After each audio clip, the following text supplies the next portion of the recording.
efectivamente, el informe de la Comisión Interamericana no es una sentencia.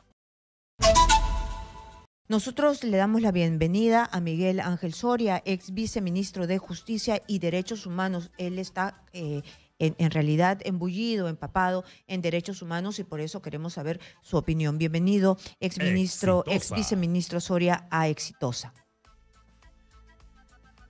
Gracias, Karina. Buenos días. Gracias por la invitación y un placer poder coadyuvar en la reflexión sobre el informe que el Perú ha recibido el día de hoy a tempranas horas de la mañana. En alguna de las conclusiones y recomendaciones se habla en realidad de palabras fuertes, ¿no?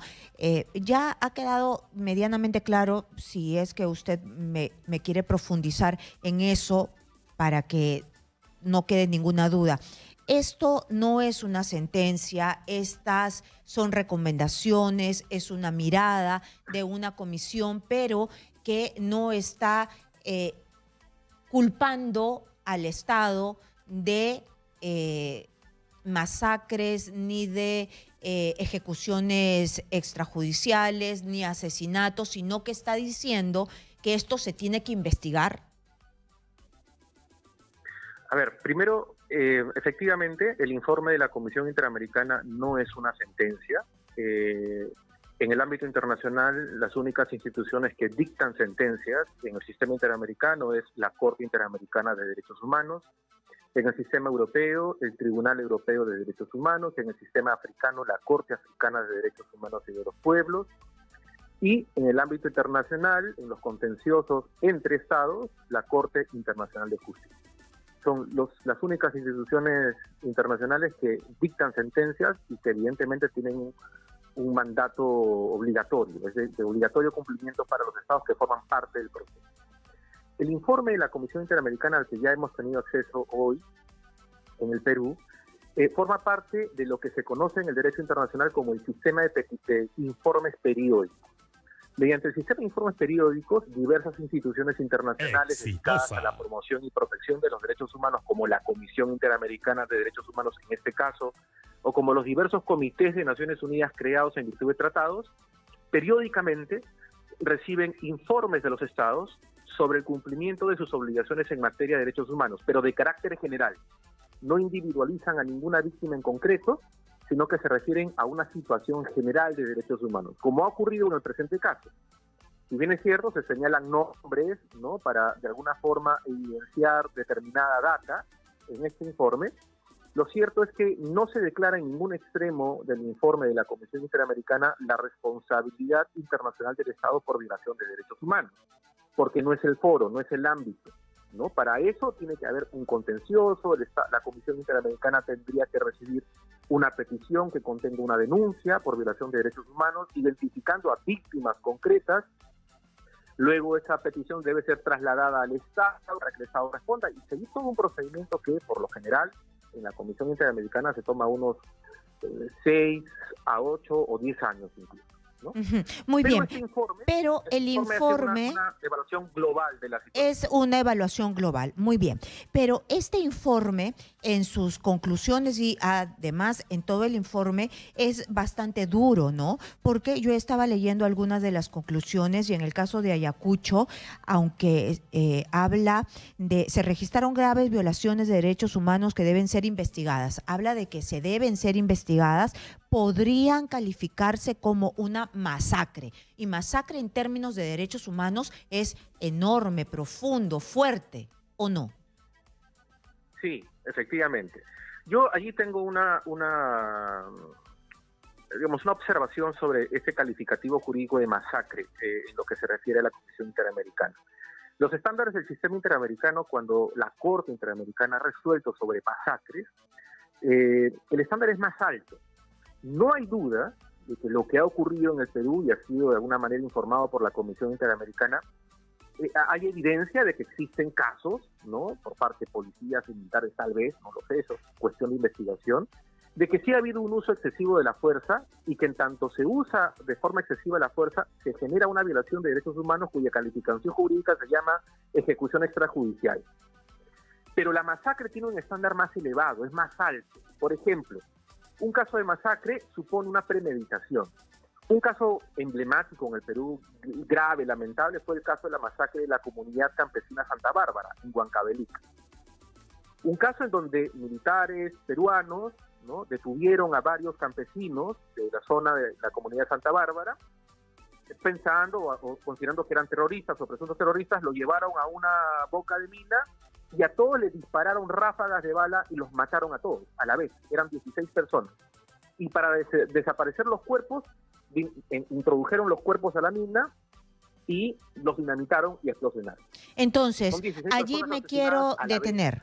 Ahí me quiero detener. Entonces, para hacer una masacre tienen que haber esos militares, haberlo premeditado, se hizo toda una operación, ya sabían, los identificaron, pensaron que eran terroristas, luego los desaparecieron. Esa es una masacre, ¿no? Este enfrentamiento. Ese es un ejemplo de masacre. Sí, entonces, ese es un ejemplo de masacre. No un enfrentamiento que todos casi vimos en medios de comunicación. Ahí usted ve esa diferencia.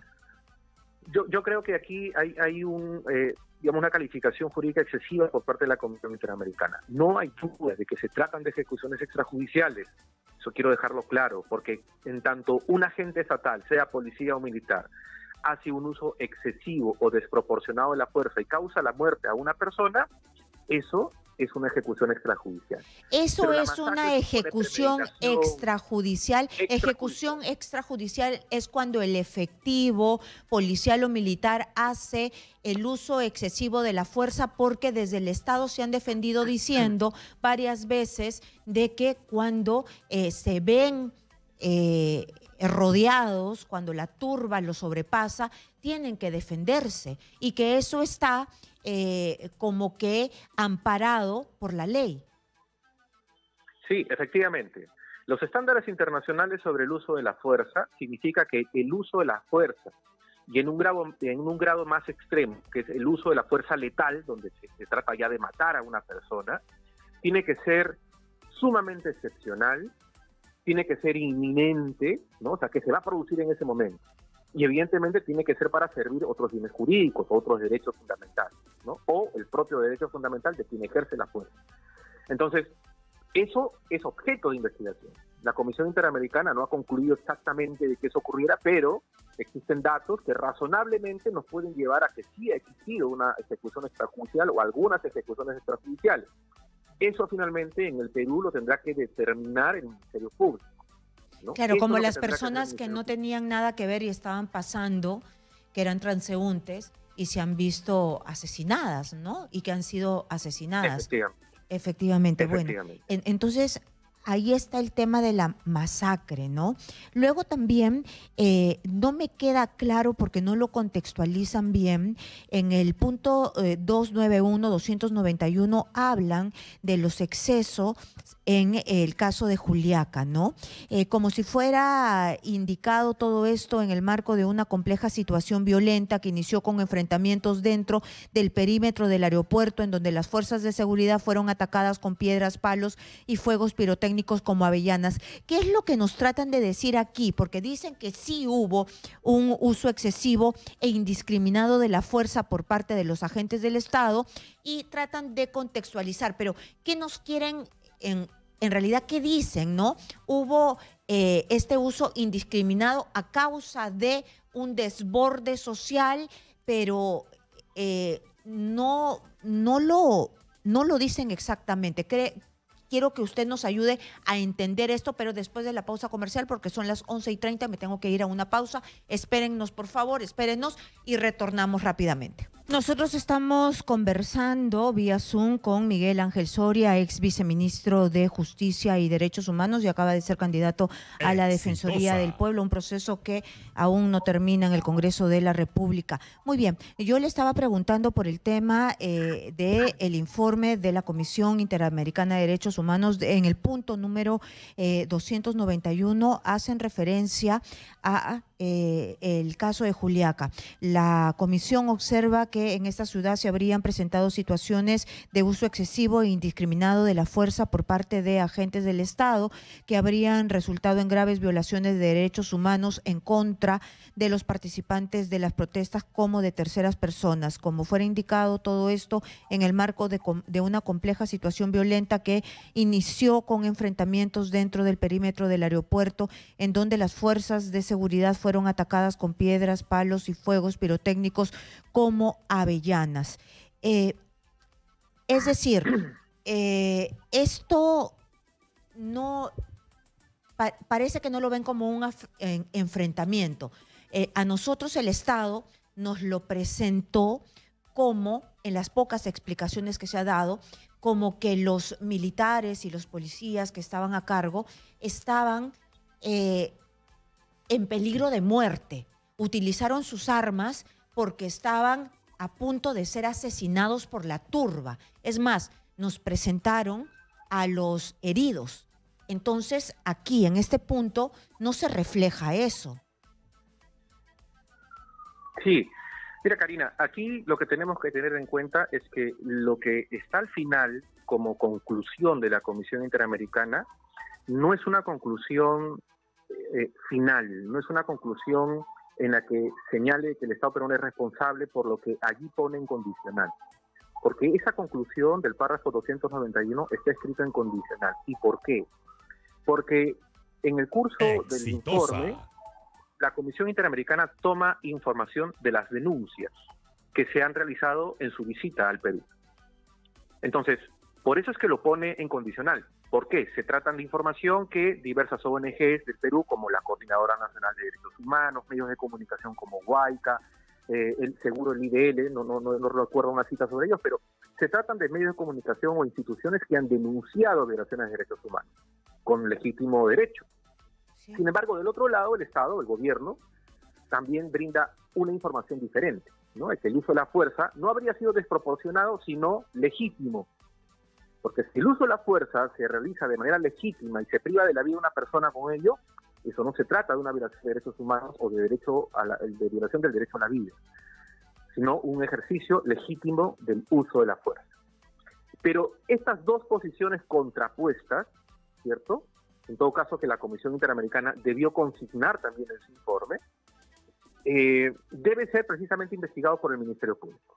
O sea, al final, la responsabilidad de todo lo que la Comisión Interamericana evidencia en términos de condición, porque tiene que ser demostrado todavía, este informe es una especie de alerta para el Perú, ¿no? Mira, Perú, esto es lo que hemos encontrado a nivel de denuncias, hay algunas evidencias, lo que corresponde es investigar, ¿no? Eso es lo que corresponde. Claro, entonces, por eso hace tanto hincapié en la investigación del Ministerio Público, en la severidad, no sé si severidad es la palabra, sino en la imparcialidad, en la rapidez que deben tener las investigaciones en el Ministerio Público y también en el Poder Judicial. Ellos anotan varias veces estas investigaciones y que no pueden ser rápidas de un momento a otro. Hoy día lo decía un participante de esta presentación del informe, que tenemos que tener un poco de realidad en la mente, ¿no? No es en un 2x3. Exacto. Mira, cuando la Corte Interamericana dicta sentencias contra Perú y otros países y ordena el cumplimiento de una serie de reparaciones, generalmente la última reparación en cumplirse es aquella que se refiere a la judicialización de casos de violaciones de derechos humanos, que tardan 20 años, 30 años, 40 años. Mira, Karina, en nuestra experiencia nacional, el caso de los militares de la Marina, que están sometidos por más de 30 años a un proceso penal. Los procesos o los casos de judicialización de violaciones de derechos humanos generalmente tardan. Y eso es lo que el Perú debería evitar, ¿no? El Perú, con el Ministerio Público y el Poder Judicial, lo que deberían hacer es garantizar justicia pronta para las víctimas y para quienes son sometidos a proceso, porque no porque existan denuncias necesariamente significa que existan responsabilidades. Eso es lo que se tiene que investigar y clarificar en la sede que corresponde, que es el Ministerio Público y el Poder Judicial. Muy bien, entonces aquí, bueno, yo ya le di lectura a esto. Es terrible que en nuestro país se estigmaticen a las personas por factores étnicos, raciales, y eso los tenemos nosotros incrustados, clavados desde hace años, ¿no? Desde hace años. Eso es ya endémico en nuestro país. El tema del terruqueo, bueno, esa nos viene de una laceración que tenemos también por las heridas que siguen abiertas por una por un proceso terrible que hemos vivido o no. Sí, mira, justo ahora en la mañana hablaba sobre el tema, lo que se refiere a la estigmatización, ¿no? Efectivamente, no podemos negar que el Perú aún el racismo existe. Sí, El país, claro. lamentablemente, tiene un fuerte componente racista. Eso es Somos de los más lamentable. racistas Exitosa. en todos Exacto. Y lados. eso, ojalá el gobierno actual o los gobiernos siguientes pues tomen medidas al respecto y realmente acabemos con el racismo, sobre todo si somos un país multiétnico, pluricultural. Sin embargo, también creo que aquí la Comisión Interamericana, en este análisis global, en la que básicamente hace referencia a una polarización de la situación política, creo que también debió evidenciar que existe una estigmatización hacia otro extremo de la población o de determinados representantes políticos. O sea, no queda duda, por ejemplo, y es algo que no permite el diálogo, que la presidenta Boluarte ha sido acusada y estigmatizada como asesina o genocida. Lo mismo el premier Otárola y otros ministros. De hecho, cualquier representante del gobierno que acuda a Puno, a Ayacucho, han sido echados con violencia, insultados, ¿cierto? Entonces creo que eso también hubiera sido importante que figure en el informe porque permite la apertura del diálogo. Tal vez la Comisión Interamericana no haya accedido a esa información o el Estado no se las haya proporcionado. Pero eso es una manera también de estigmatizar y generar precisamente discursos de odio que están prohibidos por la Convención Americana sobre Derechos Humanos en su artículo 13. Entonces creo que en el asunto de la estigmatización es importante que esto se vea de manera global, ¿no? Creo que ahí ha habido un pequeño sesgo. Ahora, sí efectivamente, porque también la otra estigmatización se refiere a lo que se conoce como el terruqueo, ¿no? Y creo que también allí el Perú debió aportar mayor información. La Comisión conoce claramente nuestra historia. La mayoría de casos por los que el Perú ha respondido internacionalmente y ha sido declarado violador de derechos humanos tiene que ver con casos de terroristas. Y lo que no ha existido en nuestro país, y tal vez esa es la información que no se ha entregado, es que el Perú aún vive con el trauma del terrorismo. Entonces, si nosotros en las protestas, que de pronto se vuelven violentas en algunos episodios, encontramos que hay personas que ya fueron condenadas por terrorismo y ahora están libres porque ya cumplieron la pena y que son líderes en ese contexto, que han seguido pensamientos terroristas como el pensamiento Gonzalo, claramente podemos presumir de que su línea de protesta no es necesariamente una reivindicación social, sino una reivindicación, una ideología terrorista. Pero claro, eso no se puede generalizar. Así Tipo es. de actuaciones tienen que ser individualizadas. La Una última estigmatización supone pregunta. una generalización. Una última pregunta. Pero también es culpa de este gobierno, ¿no? Porque ha sido absolutamente cerrado, no ha tenido transparencia. Nosotros le exigíamos al gobierno de Pedro Castillo que responda a preguntas, que hable, estaba mudo. Y en el tema de la violación de derechos humanos, presumibles muertes extrajudiciales, cada vez que había una información periodística sobre las necropsias, sobre este uso excesivo de las fuerzas, sobre cómo se iban sacando las armas de guerra sin ningún tipo de registro, se le trataba de preguntar cuál es la información o la respuesta política, ¿no? Que tenía que tener alguna respuesta política y no la daban. Y de repente tampoco la han dado tan contundentemente a la OEA y por eso les pasa factura, pues, ¿no? Y hay estos Sí, vacíos. efectivamente, Karina. El más daño le hace al gobierno el secretismo, la falta de transparencia y su falta de respuesta que guardar silencio, ¿no? O responder a medias, ¿no? Yo creo que acá, bueno, yo no voy a expresarme sobre los ministros, pero que creo deberían de, con este informe, que es útil para los derechos humanos, con este informe el gobierno debería de reorientar su política en materia de derechos humanos y afrontarlo con la debida diligencia y con mucha responsabilidad. Creo que un primer paso bueno, no sé si es que lo habían pensado, lo habían decidido como gobierno, pero creo que un buen paso bueno, excelente, fue el pronunciamiento del ministro Maurate de hace unos días, en el que indicó que estaban a la espera del informe de la Comisión Interamericana para cumplir con todas sus recomendaciones. Me parece un poco irresponsable igual decir eso sin conocer el contenido del informe, pero es bueno desde una política de Estado afrontar el problema, porque lo que está en el informe es un problema. Hay muchísimos cuestionamientos y preguntas que responder y eso lo tiene que hacer el Estado. ¿Por qué? Porque si no lo hacen ahora, si no decidan, por ejemplo, algo que podría hacer bien el gobierno del Estado peruano, es que el Ministerio de Economía y Finanzas dote de presupuesto necesario para que las investigaciones en el contexto de esas protestas acaben rápido, porque uno de los problemas del Ministerio Público es presupuesto. Es la plata. Entonces, sí. ¿qué podrían hacer? Precisamente, hacer que esto sea rápido, célere, ser más transparentes y explicar las cosas como deben ser. Porque si dejamos que esto pase, Karina, en unos 4, 5, 6, 7 años, el Perú va a ser declarado responsable ante la Comisión Interamericana de Derechos Humanos, que ya tiene un primer acercamiento con los casos. Y es muy probable que el Perú finalmente sea declarado responsable internacionalmente ante la Corte Interamericana, y ahí sí, con decisiones vinculantes. Entonces, guardar silencio, hacerse los dormidos, pensar que esta ola va a pasar, no es cierto. No, ahora puede bajar los niveles, pero en unos años esto va a ser exigible. Así que lo mejor es afrontar los problemas hoy, pero no con consignas políticas. No le hace bien eso al Perú. Tienen que afrontarlo con los estándares internacionales de derechos humanos, que no todo es en contra del Estado peruano. Ha quedado La mejor claro. manera de afrontar esto es con los estándares internacionales de derechos humanos, y es posible. Muy bien, ha quedado muy claro. Hemos estado con Miguel Ángel Soria, ex viceministro de Justicia y de Derechos Humanos. Muchas gracias por estar aquí, señor Soria.